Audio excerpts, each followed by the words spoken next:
éviter, parce qu'il n'est jamais trop tard. Et je crois que les intellectuels sont là précisément pour mettre en garde.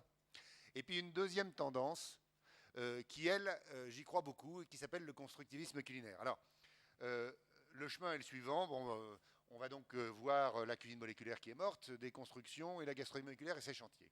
Alors, la cuisine moléculaire qui est morte, ça va être la façon suivante, surtout si l'ordinateur veut bien. Alors, d'abord, la gastronomie moléculaire est responsable de la cuisine moléculaire, d'une certaine façon. Mais pas tout seul. C'est-à-dire que, vous voyez, en 88, quand le programme de la gastronomie moléculaire a été déposé, c'est-à-dire qu'il y a eu une thèse devant 2 prix Nobel plus l'ensemble de l'université parisienne, il y avait 400 personnes, du gratin, si on peut dire. Le programme comportait 5 points. Alors le point 1, explorer des recettes, c'est vrai, c'est la production de connaissances. Le point 2, explorer des tours de main, des dictons, des adages, des maximes, etc., c'est bien de la science. C'est bien de la production de connaissances. Est-ce que c'est vrai que les compotes de poire virent au rouge quand elles sont cuites en casserole en cuivre étamé? Voilà. Le savoir, c'est une production de connaissances. Donc c'est bien de la science. En revanche, introduire des mets nouveaux, ça, c'est de la technologie, c'est-à-dire que c'est de l'application de la science ou de la cuisine, éventuellement, ou de la technique. Le numéro 4, introduire des outils et ingrédients nouveaux, c'est clairement de la technologie, donc c'est pas de la science, parce que la technologie n'est pas la science. Et le numéro 5, montrer que la science est une chose merveilleuse, ça c'est de la pédagogie, mais pas plus. Je ne dis pas que c'est pas bien la pédagogie, je dis que c'est pas de la science, point. Il ne faut pas confondre les tournevis et les marteaux, sinon on est un mauvais professionnel. Et alors ce qui est terrible, c'est que ce programme, ni Nicolas Curti que vous avez à gauche, à votre gauche, ni moi, n'avions compris qu'il était fautif. Mais le pire, c'est que personne des 400 personnes rassemblées du gratin scientifique pour le jour de cette thèse, incluant 2 prix Nobel, n'a été capable de dire que ce programme scientifique était foireux. Et ça, c'est vraiment une surprise. Alors, 20 ans plus tard. Alors, les nouveaux ustensiles, en voilà quelques-uns. À gauche, je maintiens qu'un fouet est un ustensile du Moyen-Âge qui introduit mal des bulles d'air dans un liquide, donc ça foisonne pas bien. À gauche, il y a une colonne dans laquelle on fait buller de l'air par en dessous et ça foisonne tout seul. À l'heure des 35 heures, peut-être que ça vaut le coup de virer nos fouets. Au milieu, une ampoule à décanter. Une ampoule à décanter, ça sert à multiplier les goûts de la cuisine par 2. Alors, je ne vous dirai pas comment parce que je n'ai pas le temps, mais en gros, avec un bocal à confiture, ou mieux ce machin-là, vous mettez de l'eau, de l'huile, vous mettez par-dedans de la cannelle, les molécules de l'huile solubles dans l'eau vont aller dans l'eau, celles qui sont solubles dans l'huile vont aller dans l'huile. Vous décantez, vous avez un goût cannelle dans eau et un goût cannelle dans l'huile. Donc, inventer des goûts nouveaux, ça vaut rien, puisqu'on multiplie par ainsi les goûts de la cuisine par 2. Le numéro 3, celui-là, il sert à filtrer les bouillons. La clarification est un acte idiot. À l'heure où on envoie des sondes sur Mars, c'est imbécile. Ça devrait être interdit. Parce qu'on gâche du blanc d'œuf, des coquilles d'œufs, de la viande et des légumes. Donc si on a un appareil pour le faire et que ça prend 15 secondes et que ça coûte 0, il ne devrait plus y avoir dans aucune cuisine le linge plié en 4 dans le chinois avec un bouillon qu'on clarifie. Alors ça, c'est des nouveaux outils. Évidemment, je ne suis pas complètement fou, malgré ce que certains peuvent dire. Je sais qu'il faut 20 ans pour que ça rentre dans les cuisines et dans les foyers. Donc on attend 20 ans patiemment et puis ça viendra.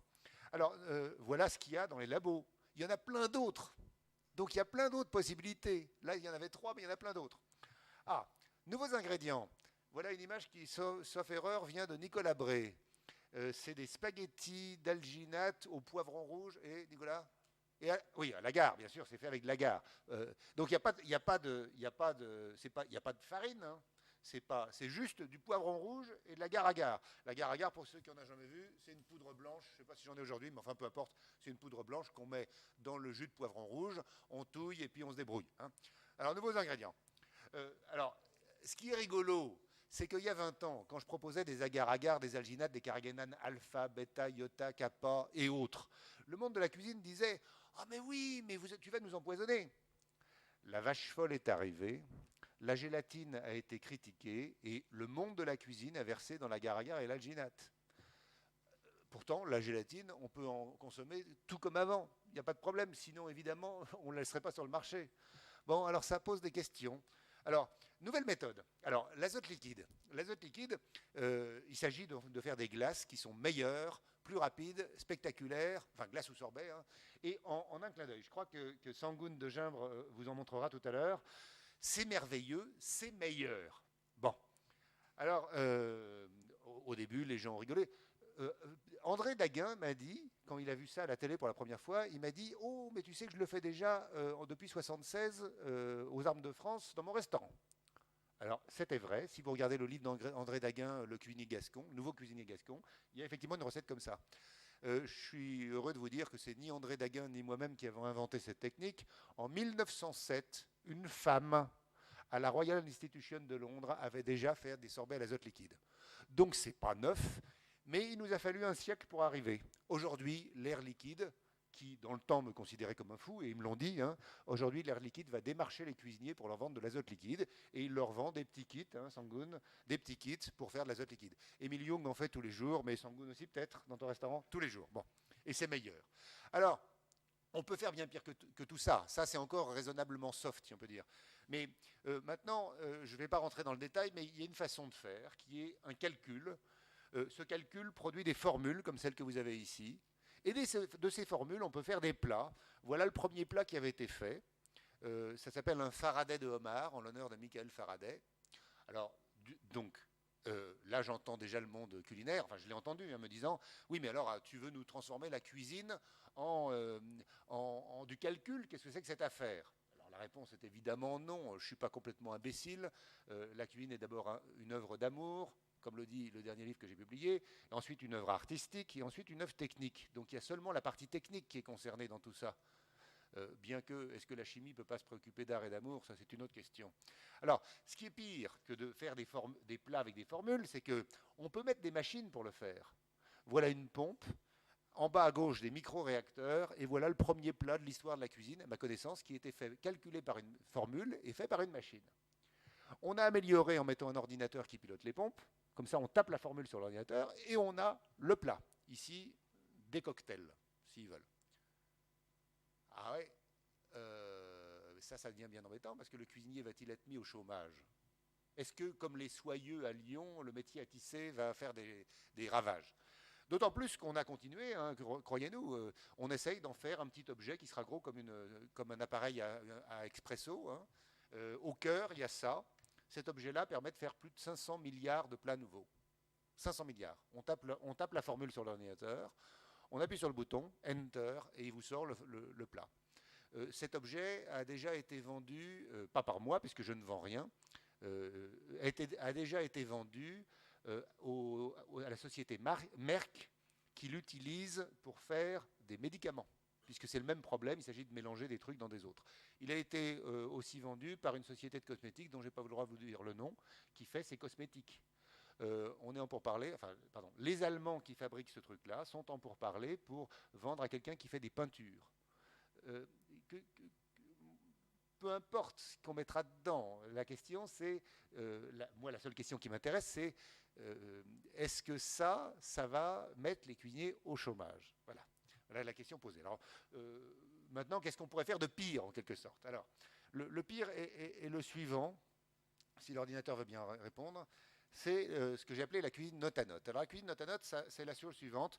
Pour l'instant, les cuisiniers ont cuisiné par accord. Alors, par accord, ça veut dire que quand vous mettez une carotte dans une casserole, au même moment que vous mettez la carotte, vous mettez de l'eau, de la cellulose, qui se trouve dans la carotte, hein, des hémicelluloses, des pectines, les molécules qui font prendre les confitures, des sucres, alors il y en a 3 essentiellement, glucose, fructose et saccharose, le sucre de table, des acides aminés, il y en a dans le bouillon, mais là il y en a aussi dans la carotte, etc. etc. Bon. Et puis des molécules colorantes. Alors, par exemple, voilà ici du carotène, c'est-à-dire un des colorants de la carotte, un seul des colorants, hein, ben, c'est rigolo, mais j'arrive pas à faire que Pascal Barbeau de l'Astrance, au lieu de préparer un rouge de carotte comme on prépare un verre d'épinards, utilise ça. Peut-être que je n'ai pas encore assez insisté. Peut-être que je n'ai pas encore bien montré comment on pourrait faire. Cela dit, ça ne sera pas la même couleur que si on utilise un rouge de carotte. Ça sera une couleur différente. De la même façon que une molécule odorante, je prends par exemple la vanilline. La vanilline n'est pas la totalité de l'odeur de la vanille. C'est seulement une des composantes, une des notes, si on peut dire. Ah, mais attendez, les cuisiniers, ils ont déjà changé. Ouais, carotte plus oignon égale, boum, une musique par accord. Et une musique par accord, c'est lourdingue. Hein. Alors, les cuisiniers ont déjà su faire mieux au milieu. Ils prennent la carotte, mais dans la carotte à la vichysoise, ils savent bien que s'ils veulent renforcer le côté sucré, il faut rajouter du sucre. C'est donc une carotte, c'est donc un accord plus une note. Mais là, le diable a pointé ses cornes, parce qu'on se dit, mais alors pourquoi pas faire entièrement synthétique? Alors, comment on pourrait faire? Alors, on pourrait faire de la façon suivante. Voilà. On prendrait donc un verre d'eau, ici, voilà. Un verre d'eau, je ne sais pas si tout le monde voit, je vais le faire comme ça. Ah tiens, je me préoccupe de la santé et des vitamines de mes clients. Donc je vais mettre tout de suite un peu de vitamine C. Ne me dites pas que c'est dangereux. De toute façon, vous en achetez dès que vous avez un rhume et quand c'est en excès, on le pisse.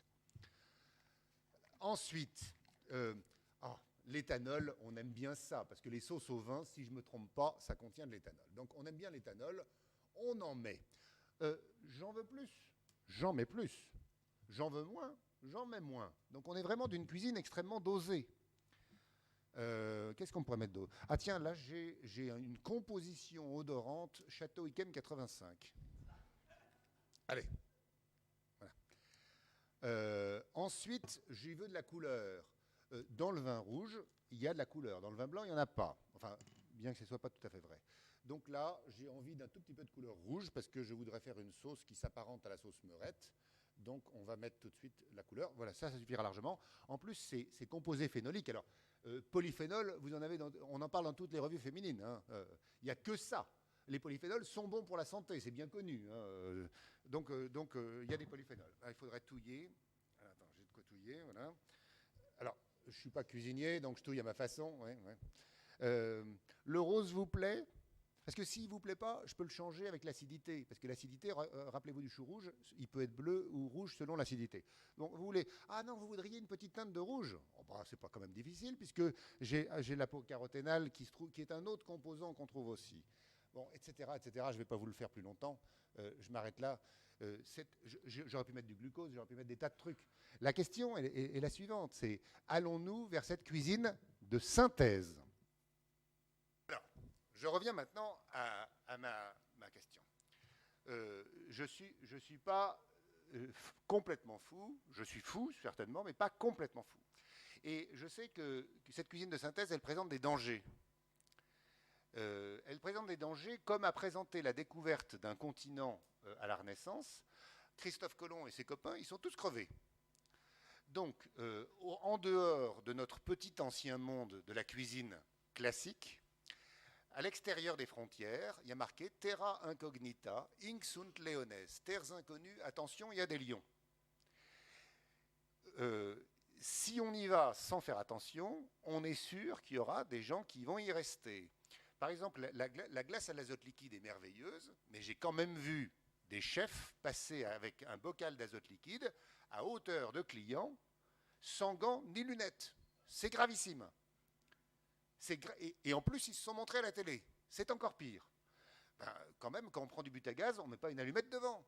Alors, les intellectuels, à mon sens, sont là pour dire attention, il y a du danger. Donc, je vous dis attention qu'il y a du danger. Le malheur, c'est que c'est déjà trop tard.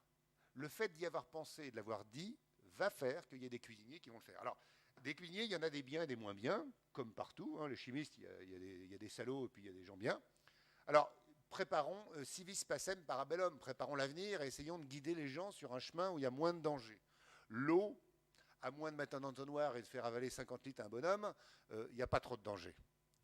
L'acide tartrique, c'est un acide très très élégant, délicieux, il n'y a pas de danger.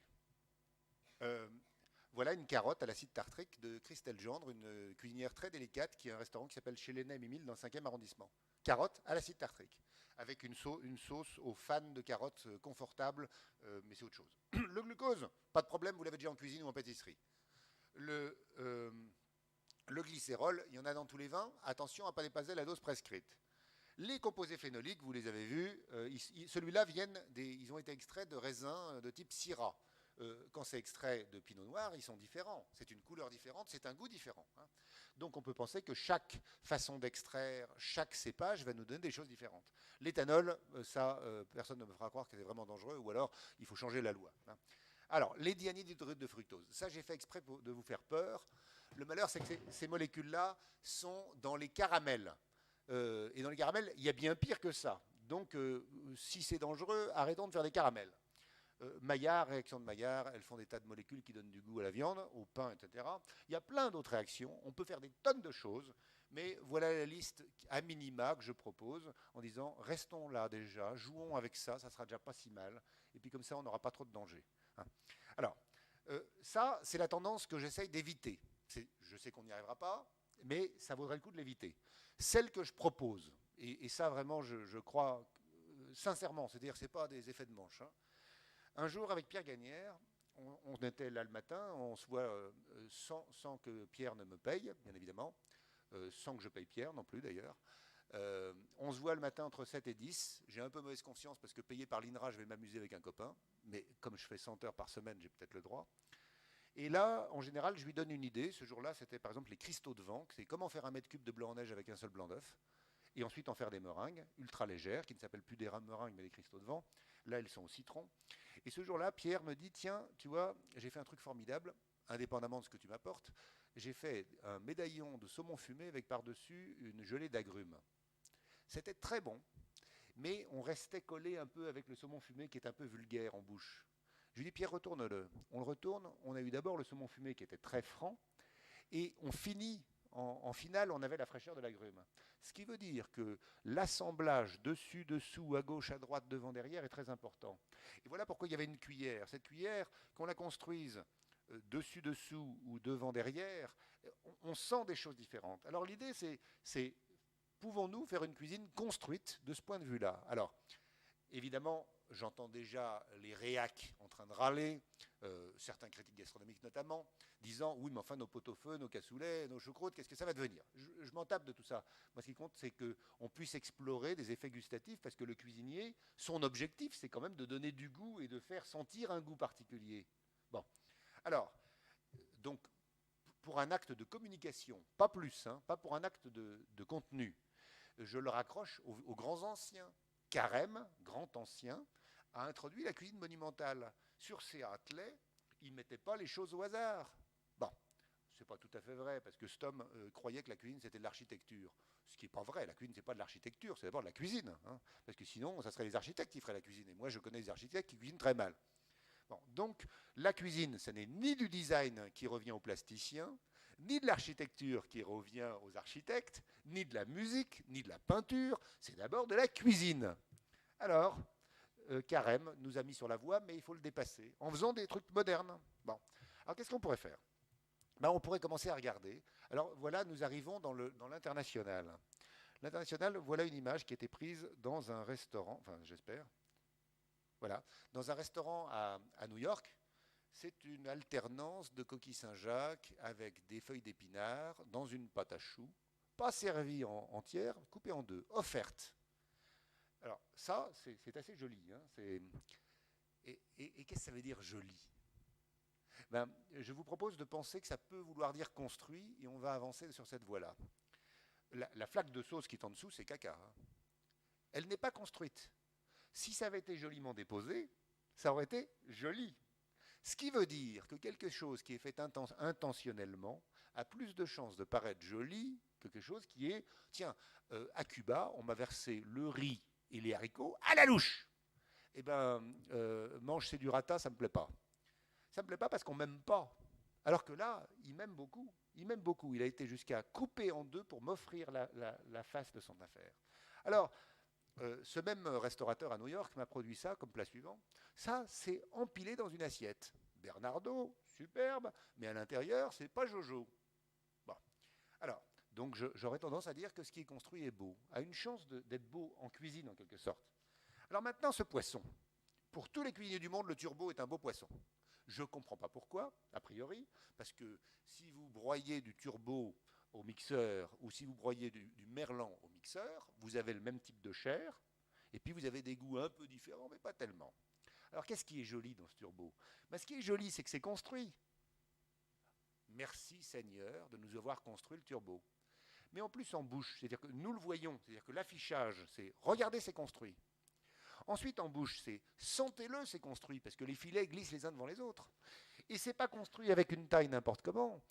Prenez par exemple une brunoise d'échalote, ou bien des dés d'échalote de 7 mm, ou bien des dés d'échalote de 15 mm. C'est pas du tout pareil. La brunoise, on ne la sent pas bien. Les dés de 7 mm, on commence à les sentir et ils ont une vraie valeur gustative. Et puis 15 mm, c'est trop gros, c'est une espèce de truc un peu lourdingue. Donc la construction, elle a ses règles, et ces règles, je propose d'aller les explorer. Je ne dis pas que les cuisiniers ne construisent pas. Loin de moi cette idée. Je dis qu'en formalisant l'entreprise, nous avons des chances de faire une entreprise collective de travail, de colliger une espèce de banque de données avec des effets, et ces effets, nous les transmettrons via l'éducation nationale à nos jeunes cuisiniers qui disposeront de notes supplémentaires à leur piano. Et bien ça, c'est quand même formidable comme entreprise. Alors continuons sur la construction. Voilà un plat de Pierre Gagnère. Désolé de parler toujours de Pierre, mais c'est mon pote. Hein. Enfin, c'est un de mes potes. Mais ce plat est construit de tous les points de vue. Les formes, les couleurs, les odeurs, les saveurs, les températures, le trigéminal, c'est-à-dire le piquant, le frais, les consistances. Tout est construit. Alors, c'est plus un cassoulet, c'est plus une choucroute, c'est plus un pot-au-feu. Mais est-ce que c'est si grave? Parce que si c'est bon, c'est quand même ça qui compte. Alors, et puis d'autre part, imaginons alors, il y a toujours cette question, faut-il mettre la cuisine classique au musée? Bon, alors là, je viens de faire une grave erreur de communication, parce que je vous entends déjà dire, oh, ce salaud, il veut mettre la cuisine classique au musée. Non! J'ai posé la question. Alors, la réponse, je la donne tout de suite avec la musique. C'est pas parce que Debussy est arrivé que Bach a été relégué au musée. On continue à écouter et à jouer du Bach, et en plus, on joue de Debussy. Donc la cuisine moléculaire, elle est morte, mais elle est dans le répertoire. Et elle est dans tous les pays. Alors c'est ça que je voulais vous montrer avec quelques photos qui sont prises dans différents pays. Alors, on va commencer par aller au Japon, s'il veut bien. Ouais, il ne veut pas à mon rythme. Hein. Bon, alors le Japon. Ah non, on va aller en Suisse, tiens. Ça sera très vite fait. Si vous prenez un blanc d'œuf, que vous ajoutez un liquide et que vous le fouettez, vous obtiendrez 1 mètre cube de blanc en neige avec un seul blanc d'œuf. Si ce liquide a du goût, et ici c'est du lait, vous aurez le goût pur du liquide. Si vous passez cet objet au micro-ondes, vous aurez quelque chose qui sera ce que j'appelle un Vauquelin. J'ai le droit de donner le nom que je veux, c'est moi qui l'ai inventé. Hein. Un Vauquelin, c'est le nom d'un chimiste. Ça permet de faire manger de la chimie au public. Alors ici, c'est Denis Martin qui est chef à Vevey. C'est un gars merveilleux, très sympathique, très intelligent, très gentil, très sensible. Denis Martin, en Suisse. Alors, Denis a été ulcéré, donc a fait ce soufflet. Il a fait ça parce que sa femme avait une idée de lait, qu'elle voulait du lait, je ne sais pas comment. Enfin, c'est par amour pour sa femme qu'il l'a fait, donc c'est vraiment un acte d'amour. Ce souffle-lait, est un plat merveilleux, très joli. Hein. Ça, c'est intéressant. Denis a été évidemment décrié par tous les journaux suisses. Bon, ça va. Alors Denis a été très ennuyé quand la Tribune de Genève a publié un texte où je disais « la cuisine moléculaire est morte ». Parce que lui, de bon cœur, il pensait faire de la cuisine moléculaire. Alors il m'a envoyé un email terrible en disant « mais Hervé, qu'est-ce que je fais tu dis, tu sapes mon boulot ». Je dis « non, au contraire ». On peut passer à autre chose, on peut passer à la cuisine de Denis Martin au lieu de passer à la cuisine moléculaire. La cuisine moléculaire, on n'a rien à faire. C'était une transition technologique. Bon. Alors voilà pour la Suisse. Maintenant, donc, essayons d'aller au Japon. Voilà. Un restaurant de Koji Shimomura qui s'appelle Feu. Alors, Koji Shimomura est un gars tout à fait extraordinaire. Je vous montre juste quelques images. Je vous montre celle-ci. Alors, celle-ci, par exemple, c'est un plat qu'il a composé en l'honneur de mon épouse, simplement parce qu'il disait Hervé, je vous aime tous les deux. Je veux faire quelque chose qui montre que je vous aime. Et il nous a fait cette espèce d'édredon rose à la fraise, avec des quenelles, qui avait un goût très étonnant. Alors, c'est pas dans Escoffier, ça, hein, ça on est bien sûr. Enfin, dans Escoffier, je me reprends. Ça n'est pas dans le guide culinaire, puisque c'est pas Escoffier qui a écrit le guide culinaire, hein, on est bien d'accord. Donc ça n'est pas dans le guide culinaire, ça n'est pas dans le Gringoire et Saunier, ça n'est pas dans la cuisine du marché de Robuchon. C'est autre chose. Alors, Koji dit, moi je fais de la cuisine moléculaire, bah, maintenant je lui dis, bah, écoute, il faut l'appeler autrement, tu vas faire du Koji.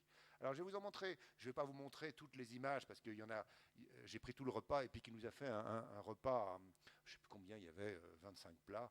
Il y a un moment, ah bah tiens, vous l'avez, Koji Shimomura, il va arriver dans une seconde sur l'image suivante. Oui, mais là on a une casserole. Voilà, il est tout à droite, hein, avec sa brigade.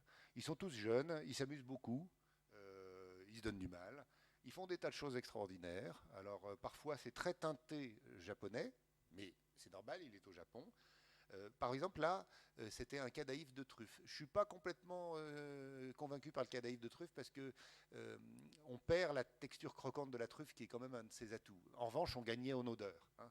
Ah, il y avait une chose très jolie, c'était la petite perle. Je ne sais pas si vous avez déjà vu ça dans une cuisine française, mais quelque part, il y a, vous voyez, à droite, dans une perle de sauce, il y avait une perle de sauce. Alors ça, c'est vraiment comme ça qu'on donne de l'amour, quoi. Ça veut dire, regarde, je me suis préoccupé de toi jusqu'au point où j'ai fait ça.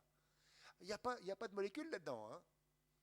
Il n'y a pas d'azote liquide, il n'y a pas de rien, il y a juste une perle de sauce dans une perle de sauce. Simplement, il se donne la possibilité d'y penser. Alors, on va aller directement à un qui est très très beau. Voilà, qui est très beau, celui-ci. Non, on va le mettre celui-là plutôt. Alors, vous allez voir, c'est un plat absolument merveilleux qui est fondé sur une idée qui est la cicatrisation des gels. C'est-à-dire que si vous prenez de la gélatine, vous coupez la gélatine, si vous y prenez bien, la gélatine peut cicatriser un peu. Et donc vous avez une texture qui est tout à fait extraordinaire, qui n'est pas la texture de la gelée de gélatine, qui n'est pas la texture de cubes de gélatine qui seraient séparés comme on met autour de notre foie gras. C'est une texture de... Alors le goût de ce machin-là, c'était une gelée de citron avec des huîtres, avec des algues, c'était très composé. C'est-à-dire que c'est dans une assiette creuse, on ne voit pas la totalité. C'était un bonheur absolu. Alors voilà pour le Japon. Alors est-ce que la cuisine moléculaire est morte? Ben oui, elle est morte, mais ça n'empêche pas des créateurs de faire des trucs marrants. Alors un autre... Alors, pardon. Je viens d'apprendre que vient de se créer à Bruxelles un séminaire de gastronomie moléculaire. Il fait suite à la création à Wageningen, aux Pays-Bas, d'un séminaire de gastronomie moléculaire, qui fait suite à Fribourg ou Neuchâtel d'un séminaire de gastronomie moléculaire, qui fait suite à Santiago du Chili d'un séminaire de gastronomie moléculaire, qui fait suite à Cuba, à La Havane, d'un séminaire de gastronomie moléculaire. Donc le mouvement, il s'éteint pas, le gastronomie moléculaire, il s'éteint pas, hein. Et des cuisiniers utilisent les applications de la science pour faire une cuisine. Ma proposition, c'est de dire, et des cuisiniers du monde entier, c'est-à-dire la proposition, c'est de dire, ben, il est temps de ne plus appeler ça cuisine moléculaire, comment on va l'appeler? Et puis quelles influences on va retrouver? Alors les influences, on les connaît, parce que si si ces cuisiniers s'intéressent à la science produit des résultats. Donc les cuisiniers qui s'intéressent à la science, qui est la gastronomie moléculaire, vont appliquer ces résultats. Donc ces résultats sont partagés par email, aujourd'hui ça va très vite, mais ils sont interprétés par chacun. Le souffle-lait de Denis Martin, moi je le pensais plutôt à la pomme verte. Denis l'a voulu au lait, parce qu'il est en Suisse. C'est sans doute pas une... Et j'ai l'impression que le Vauquelin peut être décliné en chinois, japonais, australien, allemand, et il l'est. C'est ça l'idée. Alors, est-ce que tout ça va se développer? Comment ça va s'appeler? Ben, j'espère que ça s'appellera constructivisme, parce que quand on aura ce projet, ça sera le bonheur absolu. Donc, tout ira très bien. Et il faut que je m'arrête parce que je suis beaucoup trop long. Ah non, je suis bien. Avant. Alors donc, je laisse donc la part. Alors, il en restait beaucoup. On n'a pas vu Dufresne, Wiley Dufresne à New York. On a Will Goldfarb. On n'a pas vu des gens très très sympathiques, hein, qui se retrouvent, qui se parlent. Est-ce qu'il n'est pas temps de réunir tout le monde et puis de poser la question artistique, c'est-à-dire qu'est-ce qu'on est en train de faire et pourquoi? Ah bah oui, bah oui. Alors tu ouvres comme ça et moi j'éteins. Ben voilà, je ne saurais pas parler autant qu'Hervé, impossible. Bon voilà, je vais simplement présenter ce que je fais. Hervé est un scientifique, moi je suis un cuisinier. Voilà, donc ma vie se passe dans une cuisine. Cuisine qui est aussi un laboratoire où on crée des choses, où on laisse parler sa sensibilité. Donc il n'est pas évident de retracer en 1 heure ce qu'on fait depuis 10 ans. Donc on est ouvert depuis 10 ans là en Belgique. Et on a découvert, on a une autre facette de la cuisine, ça fait peut-être 5-6 ans qu'on travaille différemment. Mais disons que l'idée de départ était, comme je n'ai pas de formation de cuisinier, l'idée de départ était de comprendre les choses à leur base. Donc j'ai un peu agi comme un scientifique, beaucoup d'essais-erreurs. Donc j'ai fait moi-même une mayonnaise, je n'en avais jamais fait avant, donc j'ai fait des erreurs, pourquoi ça tenait pas. Donc j'ai reçu des réponses par la suite. Avec Hervé, ou alors tout simplement ce que j'ai fait, j'ai tenu mon expérience comme étant bonne, donc j'ai pris ce gabarit-là. Donc je n'ai pas pris d'exemple extérieur, je n'ai pas pris une recette pour faire une mayonnaise, j'ai ma recette. Donc toutes les recettes qu'on a maintenant chez nous sont des recettes qui nous sont propres. Voilà, donc je tire un point d'honneur à le dire. Maintenant, il faut effectivement tenir compte de ce qui se fait autour pour s'enrichir, pour aller beaucoup plus vite dans notre propre création. Maintenant, je vais essayer pendant cette heure de vous décrire les différentes choses qui se passent dans notre cuisine. Donc il y a effectivement on a tiré parti de ces connaissances en gastronomie moléculaire, donc on a appliqué tout ça, mais on a aussi joué sur les nouveaux ingrédients, on joue sur le côté un peu play food, donc c'est-à-dire qu'on s'amuse un peu avec la nourriture. On m'a dit il n'y a pas longtemps, est-ce que c'est bien de jouer avec la nourriture ? Je dis oui parce que ça m'amuse. Mais je vous l'expose là, je suis comme un sculpteur, j'essaie de modeler la nourriture pour vous la présenter dans son plus beau atour. Donc je vais faire passer un petit, je ne sais pas si les caméras fonctionnent, il y avait quelqu'un là ce matin, mais je vais vous faire passer ceci, c'est quelques photos de ce qu'on fait, voilà. Donc c'est un aperçu donc, pour un petit peu démystifier ce côté chimique dans la cuisine. Pardon, Sangoun, est-ce que je peux interviens quand tu veux. Chimique, ça ne peut pas être chimique, on est bien d'accord, puisque la chimie est une science, elle produit des connaissances. Donc il ne peut pas y avoir de... Je me suis lourdement trompé en disant la cuisine c'est de la chimie, hein, c'est pas possible. La cuisine c'est de la cuisine. Et il y a des réactions chimiques, enfin il y a des réactions chimiques qui sont mises en œuvre. Mais aucun cuisinier n'est chimiste, pas plus qu'il n'est physicien, il est cuisinier. Oui, tout à fait. Enfin voilà, j'ai raccourci un petit peu. Non, mais tu as raison, mais ça donne l'occasion de préciser, c'est bien. Ouais. Bon voilà, je vais faire passer, vous le passez jusqu'à... Voilà. Il y aura des explications et des applications. Mais je me sens plus à l'aise effectivement quand je suis actif, donc je vais me mettre à l'heure. Je vais d'abord vous parler de la fumée en cuisine. La fumée en cuisine, mais c'est un cuisinier espagnol qui a mis ça un peu au goût du jour. C'est Joan Roca, qui se situe à Gijón, dans le nord de l'Espagne. Donc je vais vous faire un petit plat. C'est dommage qu'on n'a pas les caméras ici, parce que vous n'allez pas voir grand-chose. Tu veux qu'on le toilette ? Oui, je vais le toilette.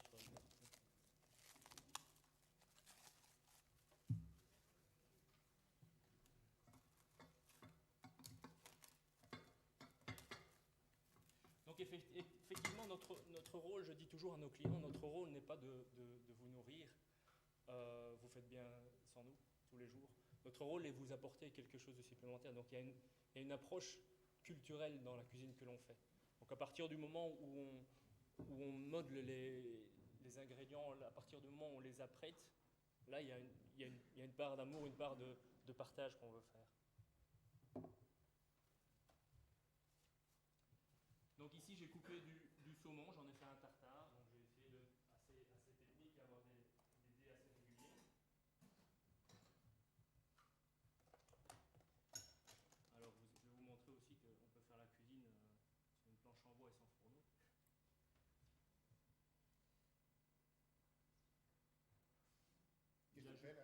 J'y ajoute des petites herbes que volontairement je laisse en feuilles. Oui, mais lesquelles ? Donc là ce sont des germes, des pousses plutôt d'agastache. L'agastache c'est un peu mentholé, c'est légèrement citronné. Je mets quelques feuilles de chiso. Là on a un côté légèrement anisé, donc on est sur un registre vert. parle de goût, je l'associe à une couleur, et le vert, c'est acidulé pour moi. Donc là, c'est encore une libre interprétation, mais je pense que c'est parlant. Quand je parle de vert, tout le monde s'imagine ce côté fraîcheur. Cela dit, si je peux me permettre, tu as raison, parce que Annick Forion, qui est une très belle spécialiste de gustation et une des meilleures au monde, a une étude qui a consisté à introduire des colorants verts dans des vins blancs. Et ce vin blanc, qui n'était pas très acide en bouche, devient acide du moment où il est vert, où il est verdi. Une pointe de vert, hein, pas grand-chose. Donc ici, on disait que je l'avais assaisonné. C'est le genre de choses qu'on n'oublie pas, hein, chez soi.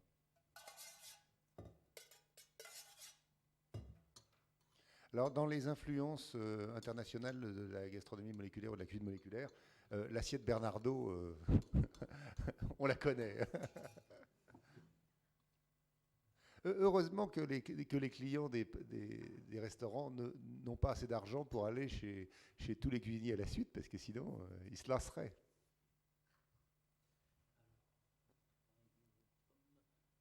Alors ma pomme, je l'ai coupée tout à l'heure, mais vous savez qu'une pomme, ça s'oxyde. Je l'ai simplement saupoudrée d'un peu d'acide ascorbique. Voilà, alors ça mérite un commentaire. L'utilisation d'acide ascorbique par Alain Ducasse dans son grand livre de cuisine, c'est peut-être l'un des plus beaux succès de la gastronomie moléculaire. C'est-à-dire que puisque le jus de citron empêche les fruits et les légumes de noircir, et que dans toutes les molécules du citron, c'est l'acide ascorbique qui empêche de noircir, pourquoi gâcher des citrons et ne pas utiliser d'acide ascorbique, hein, c'est-à-dire de la vitamine C? On peut la trouver en pharmacie sans difficulté. Il faut faire attention simplement qu'on est accusé par le pharmacien implicitement d'être un drogué, parce que les drogués apparemment utilisent de l'acide ascorbique pour je ne sais pas trop quoi. Mais on s'habitue, nous on s'habitue un peu, et eux ils finiront par s'habituer. On peut aussi imaginer que des établissements, par exemple des gens comme Louis-François, comme pas de Hillerin, comme il s'appelle le gars des épices là, Tiercelin et d'autres, en vendent, et ils en vendent. Et on trouve de plus en plus de sites. Par exemple, ce matin, j'ai reçu une annonce pour un site qui s'appelait Alchimiste, qui est un gars qui vend des alginades, des carragénades, des machins, enfin de l'acide ascorbique, tout ça. Donc, dans le catalogue maintenant habituel des pâtissiers, on trouve ça. Au même titre que les pectines, qui sont de deux sortes. Enfin. Ah, donc, tu utilises un chalumeau, là. Oui, Ça me paraît grave en cuisine. Hein. Traditionnelle, Escoffier n'avait pas de chalumeau. Hein. Voilà, avec une pipe à marijuana. En plus, alors, ouais. Donc on parle justement de Marie. Je vais faire un fumage au moment. Voilà. Oui, alors attention aux extincteurs Voilà, exactement. Donc j'arrive à table, on arrive à table, et on découvre avec une fumée de poivre de Sichuan. Voilà. Et c'est bon la fumée de poivre de Sichuan? Oui, ici, là, c'est vraiment 30 secondes le temps de l'apporter. Ouais. Et ça, justement, au niveau du nez, je crois que la cuisine, c'est ça aussi, c'est faire agir tous les sens. Bien sûr. Et l'odeur, le parfum de poivre de Sichuan. Ça vaut bien la branche de romarin qu'on vous a brûlée. Hein. Voilà. Ici, c'est direct. Alors ici, j'ai agrémenté d'une tuile de betterave. Ici, la tuile de betterave a été faite avec 70% de betterave et un peu de sucre impalpable et de la gomme gare. Donc, ce qui nous permet de faire une nouvelle tuile. Donc, on a inventé une nouvelle tuile. On a eu l'impression d'inventer. Je ne sais pas si quelqu'un d'autre l'a fait. Non, mais ça a été fait depuis longtemps. Tu peux utiliser aussi la méthylcellulose qui est fait des traits. Tu l'utilises à votre avis? Et la transglutaminase aussi. Et donc ici, on est sur une tuile avec de la gomme gare, ce qui nous permet de garder une couleur et de la vinaigrer aussi. Donc le problème de chaque cuisinier a toujours été de mettre du croustillant dans ses plats. Chaque fois qu'on met du croustillant, on fait appel au caramel. Et le caramel c'est pas tout à fait vrai, parce que quand tu fais une choucroute, tu n'as pas de croustillant. Non, à l'heure actuelle, maintenant, comme on travaille beaucoup au niveau des textures molles, des dérivés du liquide, on veut apporter un croustillant. Alors, c'est ça que j'attendais comme commentaire. Mais l'année dernière, par exemple, Vincent Noss est venu dans cette enceinte, et en gros, il disait, mais il y en a marre de manger du mou. Et c'est vrai que c'est pas amusant le mou, puisque déjà, cette remarque n'est pas neuve, hein, du temps des précieuses ridicules, enfin des précieuses qui ne sont devenues ridicules que grâce à Molière. Les mousses de fruits, mousses de légumes, etc., étaient censées éviter le mouvement disgracieux de mâcher. Bon. Mais on connaît le framboisier, les gâteaux du framboisier, c'est assez emmerdant à manger. Et les pâtissiers, ils savent très bien qu'il faut une couche de croquante, une couche de etc. Et c'est pour ça qu'ils le font par couche. Alors, d'ailleurs, ils pourraient être critiqués pour faire de l'assemblage, mais ils ne l'ont pas été, les pauvres, hein. Ils ont échappé à ça. L'assemblage a été une grave critique qu'on a fait à toute une cuisine. On ne sait pas pourquoi la réforme du CAP de cuisine a dit oh, vous allez nous transformer nos cuisines en assembleurs. Oui, mais enfin, la pâtisserie l'avait fait déjà depuis longtemps. Donc puis dans le fond, quand on assemble la choucroute et les choux, la choucroute et les saucisses, on assemble quand même. Donc, bon. Enfin, de toute façon, il y a des imbéciles partout, donc c'est pas très grave. Voilà, ça c'est une chose. Ça fait partie d'un plat, c'est-à-dire que ce plat, je le passe en photo. Donc vous avez le saumon en carré, un beau cube qui est déposé, là je ne sais plus. Est-ce que tu arrives à couper les cubes bien droits? Oui. Bien droit? Oui. Parce qu'il y a une remarque de Pierre Gagnère qui était rigolote, il disait « Je taille les cubes en biais, comme ça on ne peut pas m'accuser de ne pas les tailler correctement. » Oui, mais on peut les durcir légèrement. Oui, mais bien droit, à 90 degrés pile?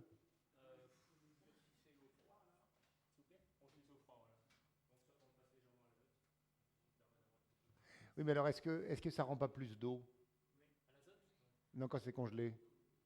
Alors, à l'azote, ça rendra certainement... Pardon, le problème de la congélation, c'est que l'eau qui cristallise dans les cellules perce les cellules, et quand on décongèle, on retrouve une texture qui est fichue, parce que, bon, l'azote liquide, il a l'avantage que, précisément, comme il cristallise très très vite l'eau, il fait des tout petits cristaux, et à ce moment-là, on récupère un résultat bien meilleur. Voilà pourquoi certains très très bons du surgelé font à l'azote liquide.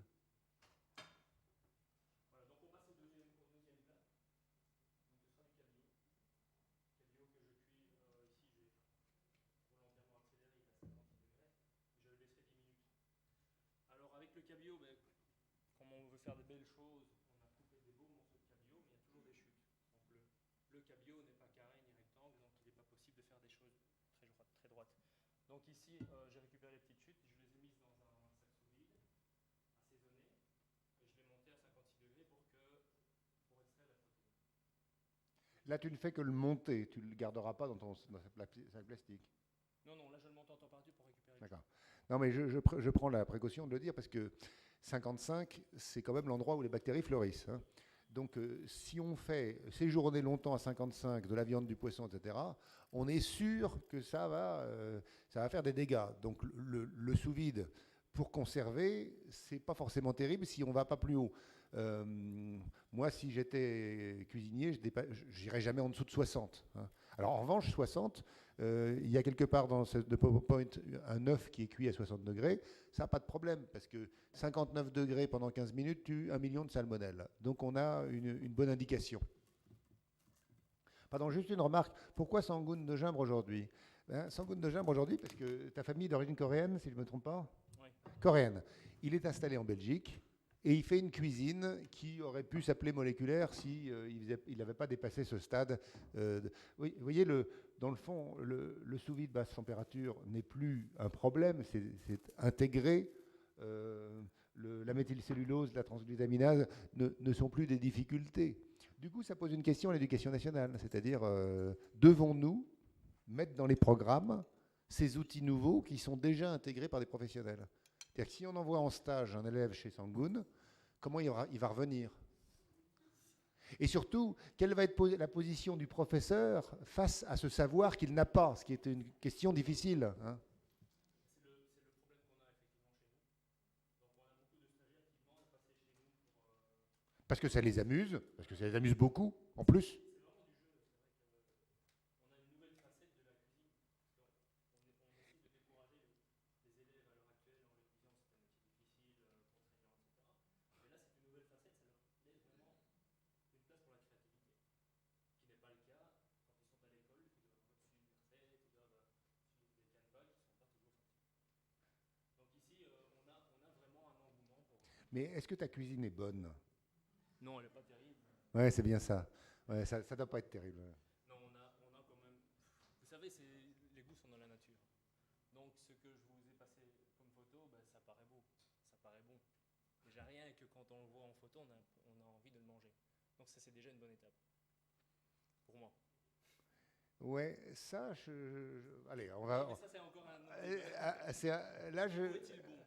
Voilà, d'abord en cuisine, vous avez vu d'ailleurs la phrase, ah bah non, elle a disparu, mais la phrase sur mon PowerPoint, c'est en cuisine, le beau, c'est le bon. Mais ça ne veut pas dire que c'est parce que c'est beau que c'est bon. Et dans le livre qu'on a fait avec Pierre Gagnère, je lui ai fait faire une recette qui soit belle à voir et laide à manger, ou laide à voir et belle à manger. Et c'est donc des choses très différentes. Dans le fond, je connais des œuvres en sucre filé ou en sucre tiré qui sont superbes à regarder. Par exemple, j'ai comme ça sous verre un bouquet de mimosa en sucre. C'est immangeable. Donc c'est très beau, mais c'est minable du point de vue culinaire. D'ailleurs, c'est même pas de la cuisine, c'est de la sculpture. Alors là, il y a un grand débat avec Lucille Bigan en particulier, c'est-à-dire, faut-il enseigner aux élèves dans les lycées hôteliers le fait de faire des roses en pâte d'amande? Avec leurs doigts sales, ils vont tripotouiller de la pâte d'amande, puis est-ce qu'on va le manger? Est-ce que non, les doigts sont pas sales, ils lavent les mains? Ah bon, bah, tant mieux. Bon. Donc ici, dans le fond de mon assiette, qui est toujours très chaude quand on est au restaurant, on a mis un jus de langoustine qui est collé à la méthylcellulose. Donc la méthylcellulose, ça nous permet de faire un gel inversé. Donc on voit pas bien. Voilà. Un gel inversé, c'est-à-dire que le gel est sous forme liquide quand il est froid. Et quand il est chaud, il s'épaissit. Donc là, pour l'instant, vous avez du liquide, du semi-liquide. Et quand vous le chauffez, vous avez un gel. Donc le but du gel, c'est de l'avoir plus longtemps en bouche au niveau du goût. Alors ici, j'ai pelé à vif quelques agrumes que je plonge dans l'azote. Sans gants ni lunettes? Ouais. Sans gants ni lunettes. Et au restaurant? Mais ça se fait dans la cuisine. Donc on a nos gants, nos lunettes, mais comme vous savez, bon, dans la demander cuisine. à un boucher de mettre une cotte de maille. D'accord, là c'est simplement parce que les circonstances s'y prêtent pas que tu mets pas de gants et de lunettes. Voilà, on va dire. Bon, très bien. Non, je vais être honnête. Ce qu'on voit, la fumée qu'on voit n'est pas de l'azote liquide, hein, c'est simplement l'humidité qui est dans la pièce et qui se condense parce que c'est froid. Donc ça, c'est l'air, c'est l'eau qui est dans la pièce qui est déjà là, hein, donc, et qui est emportée par l'azote qui s'évapore. Combien tu payes le litre d'azote liquide? 1,60 €. 1,60 €. Et combien coûte un litre de butagaz? Plus cher que ça, mais je sais pas. Donc ici, le but, c'est de bien geler les agrumes pour pouvoir séparer les petites poches de jus sans les écraser. Ah, c'est un ustensile technique, là. Voilà, c'est technique. C'est comme un couteau ou une fourchette. C'est pas pour faire le plat lui-même. Voilà. Alors, ce procédé est utilisé par tous les scientifiques du monde entier pour quand ils veulent broyer quelque chose finement. Ils le congèlent à l'azote liquide, ils broient au mortier pilon, hein, et on récupère quelque chose de beaucoup plus fin. Mais ici, on a récolté les petites poches de jus. Hein. Elles vont rester intactes. Donc on pose sur le poisson bien chaud. Donc les poches de jus vont se dégeler.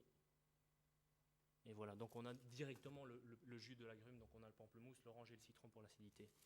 Donc nos plats chez nous sont toujours construits plus ou moins de la même manière au niveau des goûts. Je suis un ancien sommelier et je fais en sorte que tous les goûts se retrouvent, c'est-à-dire qu'on a l'acidité, la salinité, on a le volume. Donc on va citer les 5 goûts principaux. Lesquels? Le salé, le sucré, l'amer, l'acide. Le 5e goût, c'est l'umami. Qui n'existe pas. Qui n'existe pas. Ouais. Et voilà, c'est une sensation. Non, ça n'existe pas. C'est un débat qui a été fait avec Peter Barham. L'umami n'existe pas puisque, enfin, pardon, il y a une espèce de faute des Japonais qui disent que le dashi, qui est donc le bouillon fait à partir de kombu, a une saveur qui s'appelle umami. Mais Ajinomoto, qui vend du monoglutamate de sodium, appelle ça de l'umami. Or, dans le dashi, il y a l'alanine et le monoglutamate. Donc, c'est pas possible que l'umami soit à la fois la saveur du dashi et la saveur du monoglutamate. Ce qui est beaucoup plus intéressant, c'est que comme il y a 20 acides aminés comestibles, il y a 20 saveurs nouvelles qui ne sont pas... Donc, il n'y a pas 5 saveurs. Il n'y en a pas 4, ça c'est sûr. Mais il n'y en a pas 5, il y en aura au moins 24. Mais en fait, il n'y en a pas 24 parce que si vous prenez l'acide glycérésique, c'est-à-dire la réglisse n'est ni salée, ni sucrée, ni acide, ni amère, ni monoglutamate, ni rien du tout. Donc, tu pourrais jouer avec beaucoup plus de notes à ton piano. On parle de nucléotides aussi. Alors, nucléotides ont des saveurs spécifiques, oui. Donc, il y a des aliments qui sont riches en nucléotides, notamment le shiitake. Oh, oui, mais la viande est riche en nucléotides. Le rôle du Le rôle, C'est quoi? C'est un acide aminé déjà. Ah non, c'est un nucléotide, c'est différent. C'est une Oui. chose tout à fait séparée. Oui. Non, les protéines sont comme des colliers de perles. Les perles s'appellent les perles, quand elles sont séparées de la protéine, s'appellent des acides aminés. Les nucléotides interviennent dans la génétique de la cellule. C'est encore différent. Donc, c'est des saveurs différentes. Annick Forion, dont je vous parlais, qui était la bonne spécialiste des saveurs, alors, pas des goûts, des saveurs, puisque le goût, c'est la sensation synthétique qui est faite à la fois de la saveur, de l'odeur, du piquant, du frais, de la texture, de tout. Donc ces saveurs sont sans doute en nombre infini.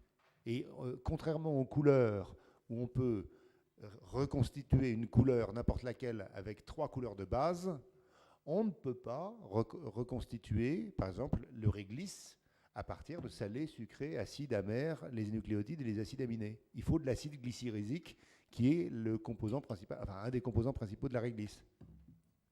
Ça veut dire que j'allais dire les musiciens, non, les cuisiniers ont à leur piano beaucoup plus de notes qu'ils ne le savent aujourd'hui. Alors ils le savent parce que dans le fond, au-delà du discours faux qu'ils peuvent tenir, ils ont un raisonnement juste gustativement et culinairement. Donc voilà. Oui, donc on a la tuile de poivron. Oui. Et là, ce qui est agréable avec que ce soit la gomme konjac ou que ce soit la gomme gare, on travaille avec, en fonction de la dose de sucre qu'on met dedans, on a soit un croustillant, soit du papier. Donc on arrive à avoir, ici c'était une tuile de poivron, on arrive à avoir une feuille de papier de poivron, c'est-à-dire qu'elle est très flexible, on peut y rouler une crème. Ah là, ah non, non, non, non, ici c'est...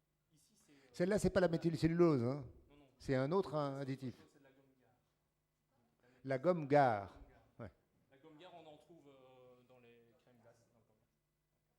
Donc ça, c'est un autre. Enfin, pardon, on en trouve dans les glaces, mais on le trouvait depuis longtemps dans les livres de cuisine, parce que déjà au 19e siècle, on stabilisait les crèmes fouettées avec ce type de gomme.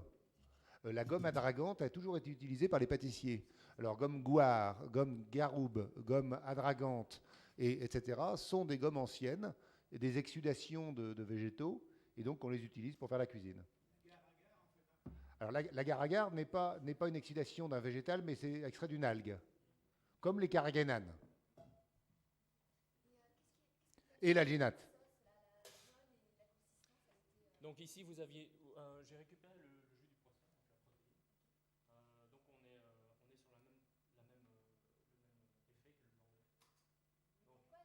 Donc blanc d'œuf plus huile d'olive, donc on a fait une émulsion. Alors là j'en profite pour féliciter notre ami Sangoun, parce que contrairement à certains cuisiniers qui sont triple étoilés, il a dit très justement que quand on ajoute de l'huile à du blanc d'œuf pour faire quelque chose qui s'apparente à une mayonnaise blanche, on fait une émulsion et non pas une mousse. Mais si on fait mousser, on ne fait plus une émulsion, mais on fait une mousse. Donc ça me paraît tout simple. Je ne comprends pas pourquoi il y a des cuisiniers qui n'acceptent pas cette idée. Émulsion vient du latin emulgere, qui veut dire traire. On traite les vaches pour avoir du lait. Le lait ne contient pas de bulles, il contient du gras et de l'eau. Les émulsions, c'est du gras et de l'eau. À l'aide de ces siphons, on arrive à faire des mousses émulsionnées. Alors oui, on peut faire des mousses émulsionnées. Par exemple, la crème chantilly, c'était une émulsion. Et quand on la fait foisonner, le vrai terme, c'est pas faire mousser, c'est foisonner. Il y a un mot en français. Et bien, quand on fait foisonner, on a un produit qui est une émulsion foisonnée ou une émulsion mousseuse. Il s'appelle la crème chantilly. Alors, qu'est-ce que tu as mis dans ta bombe là? Donc ici, pour rester dans le domaine de l'azote liquide, on a fait une meringue, mais au lieu de prendre du blanc d'œuf, on a pris le blanc d'œuf déshydraté, ce qui nous permet de remplacer la matière liquide du blanc d'œuf. Donc le blanc d'œuf, c'est 90% d'eau, 10% de protéines. Donc on a remplacé le 90% d'eau par une eau aromatisée. Donc on arrive à faire des meringues de citron, 90% de citron, et, bon, un peu moins parce qu'on a un peu de sucre aussi, et 10% de blanc d'œuf. Ce qui nous permet d'avoir du blanc d'œuf de citron, en quelque sorte. Le blanc d'œuf en poudre s'achète par sac de 10 kg, hein, donc c'est pas quelque chose de très rare. On a orienté le goût. Voilà, donc vous avez une meringue, je ne sais pas si quelqu'un veut goûter. Alors, pardon, je suis obligé de vous laisser en compagnie de Sangoun, mais c'est la meilleure compagnie que vous puissiez trouver, parce que c'est celle d'un artiste. Je vous laisse simplement mon email, qui est hervé.tis@paris.inrail.fr, et je salue tout le monde, parce que le train m'attend. Donc, à bientôt.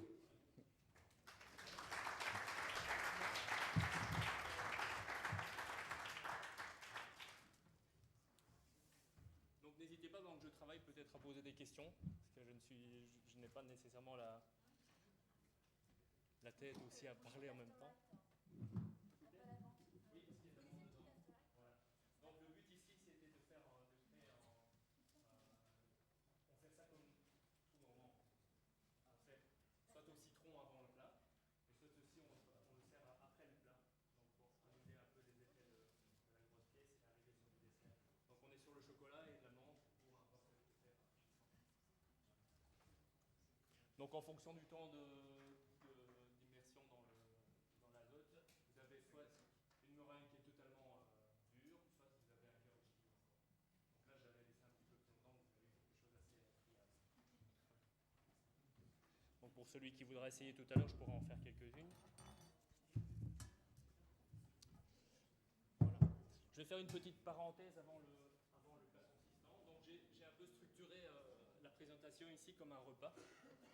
Donc vous avez une petite mise en bouche, une entrée, vous allez avoir le plat qui sera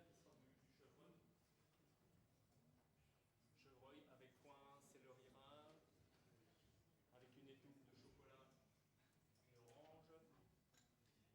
Et pour faire la parenthèse, je vais vous présenter la sphérification. Maintenant, vous avez tous entendu parler de la sphérification. Donc, je ne sais pas si quelqu'un ne connaît pas. Non. Sphérification. Le fait de faire des sphères. Avec le chlorure de calcium. Chlorure de calcium et alginate, oui. Donc, l'alginate, c'est aussi un extrait d'une algue qui nous permet d'avoir c'est un gélifiant qui réagit avec le calcium. Donc, la plupart du temps, pour faire des sphères, donc on peut faire des sphères de petits pois, de mangue, de melon. Donc, c'est recopier un petit peu la structure du jaune d'œuf. Donc, le jaune d'œuf, vous avez le liquide et vous avez une membrane protectrice autour. C'est ça la sphérification. Donc, on arrive à donner un goût différent. Ce qu'il fallait faire, c'était extraire le jus, incorporer l'alginate dans le mélange, et dans une eau d'immersion, vous aviez du chlorure de calcium. Le chlorure de calcium, c'est ce qu'on met sur les routes pour éliminer le gel. Ici, le chlorure de calcium, c'est pas très très bon. Donc, on faisait une immersion légère, puis on le rinçait à l'eau. On avait une sphère. Ici, je fais une sphérification inversée. Donc, autrement dit, le calcium se trouve dans le produit et non pas dans l'eau. Alors, un produit qui contient beaucoup de calcium, le yaourt. Je vais vous le faire là-dedans, ce sera plus visuel. Ici, dans l'eau, ici, vous avez de l'alginate.